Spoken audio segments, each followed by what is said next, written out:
korruptuar. Rregullat nuk ndryshohen në mes hetimit për të shpëtuar veten. Pra, është hapur terreni dhe duket se e ka kapur në ajër këtë gjë Edi Rama për të bërë këto ndryshime. Që në kodin e procedurës penale, a është normale një gjë e tillë kur nominalisht bëhet fjalë pikërisht për këtë çështje? Pra nisën nga kjo çështje ndërkohë që është nën hetim, zonja Balluku. Unë mendoj që atë se lexoj unë, benime ato rreshtë gjykatës lartë, kushtetuese fal, ndryshimet do jetë natyrisht kushtetuese. Pra nuk do ta zgjidhni kaj thjesht me ndryshimet e kodit të penale. Kryeministri do tentojë ndryshime kushtetuese duke barazuar rolin duke barazuar imunitetin e deputetit të plot, edhe pezullimin të ministrit të barabartë me takimin pra të ministrit dhe deputetit në rast. Në këtë mënyrë do e barazojë mbrojtjen e plotë të deputetit tek ministri.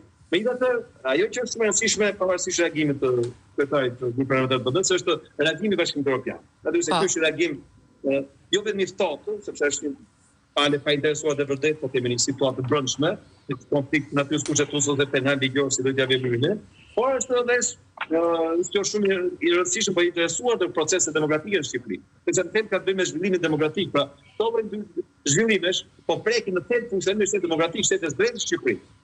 Dhe me të shohun, Zyra e Bashkimit Evropian është shumë e kujdesshme, kur po që e detyron qeverinë shqiptare, parlamentin shqiptar të ndërshpërtojë çështjen e heqjes imunitetit të zonjës Balluku, dhe tjetrën, prapë në rresht ato që vazhdimi i reformës. Natyrisht ata një vazhdim i reformës e dim çfarë kuptojnë, sepse kjo është një term natyrisht i përdorur sipas interesave të secilës palë në rast, por unë mendoj që ata i treqin vendin në mënyrë shumë të kujdesshme qeverinë shqiptare që në rrjet të kushtetutë do të jenë shumë të ose vetëm për grupin penal lidhur me këtë moment do të jenë shumë të menduara mirë sepse do të dëmtojë procesin e integrimit të Shqipërisë.